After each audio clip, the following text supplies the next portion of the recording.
And then we have Niels Wall. He's an experienced business development and offer freelance consulting, so catch him outside of this. And he works in product strategy, growth and development, and he has been working tirelessly to implement ways for Black businesses and entrepreneurs to penetrate the market.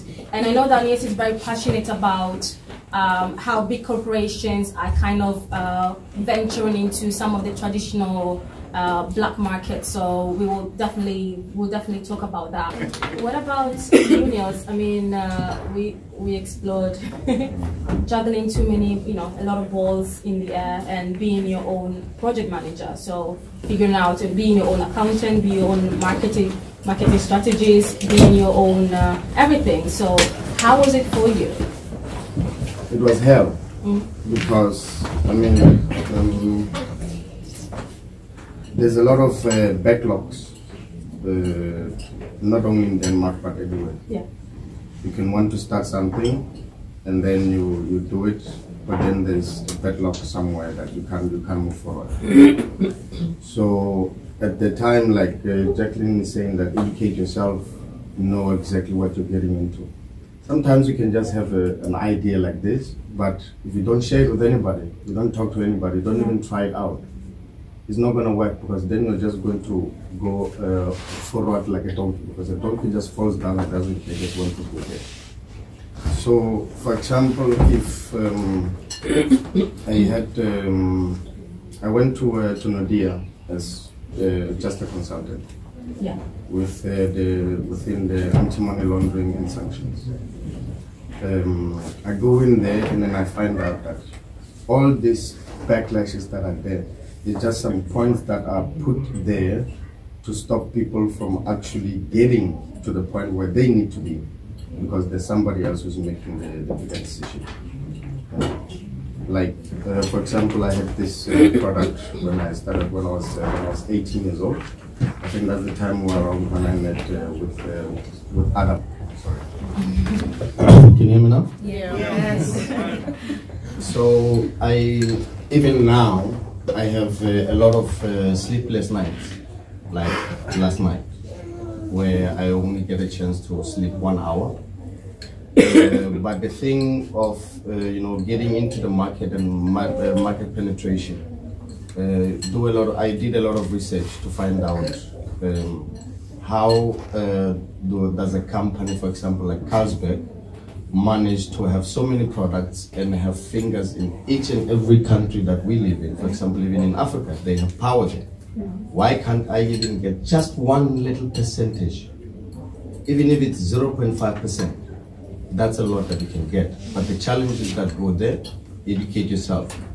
Because if you start, like I started, anything, whenever I start, people think maybe I got support from somewhere. I didn't get support from someone. I talk to my friends. I ask my friends, how do we do this?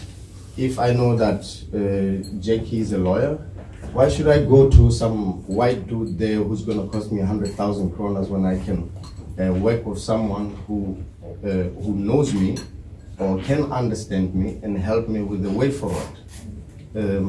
Because if we don't, like for example, use our network and talk to each other and use each other's strengths, even the weaknesses, because if I see that you have a weakness somewhere, I don't mind going to help you, and I'm not going to charge you. I remember also with the summit here, we talked with the guys like, okay, because I said I want to be there, I will be there, because I think it's a very, very good idea that we should all get together and do something, because market strategy can be something that can take maybe a month or two or even a year to get to the point where you say, okay, now I feel confident enough that I can do it. It's like I said, with the mindset of not going through like a donkey. You just go through the mindset that I have support.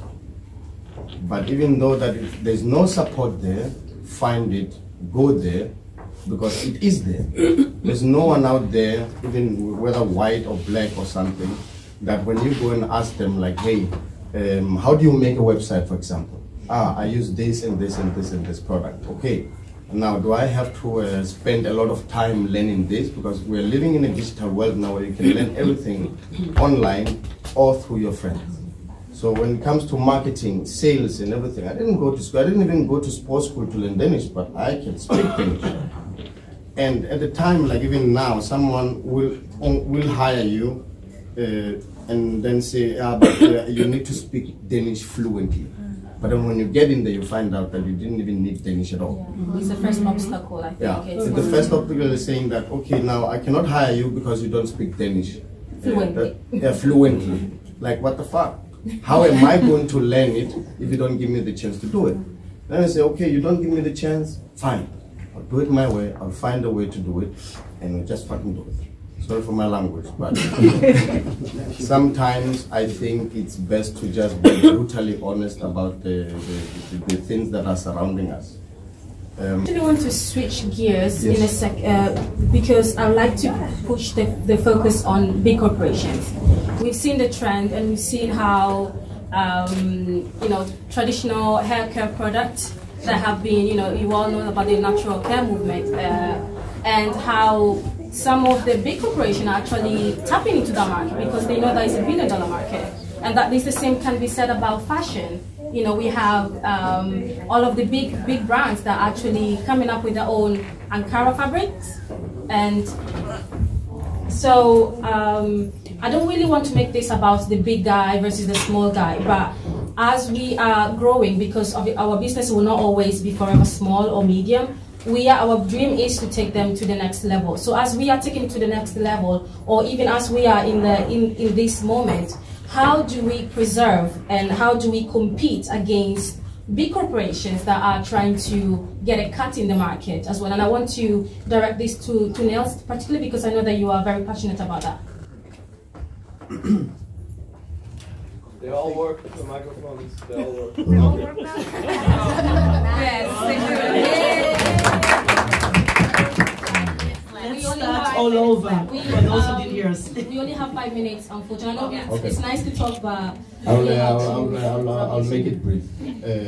As you talk earlier, for example, with the hair products. Yeah. Any product that we have, everybody wants a piece of it. Yeah. Yes. How do we then protect that? How do you protect your idea and make sure that that product is yours? Put a stamp on it and let everybody know this is my product. Of course, there will always be someone up there who wants to put you down, who wants to take a piece of the pie. The hair products that are from Africa. I'll give you an example. Twerking. Well, been twerking in Africa for years.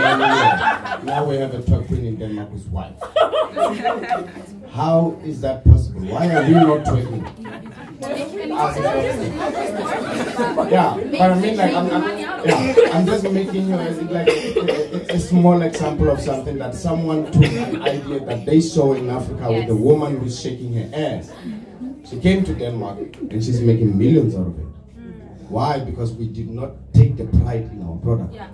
Take the pride in your product, go out there, show it. There's a lot of people who will try to put you down. Don't go down.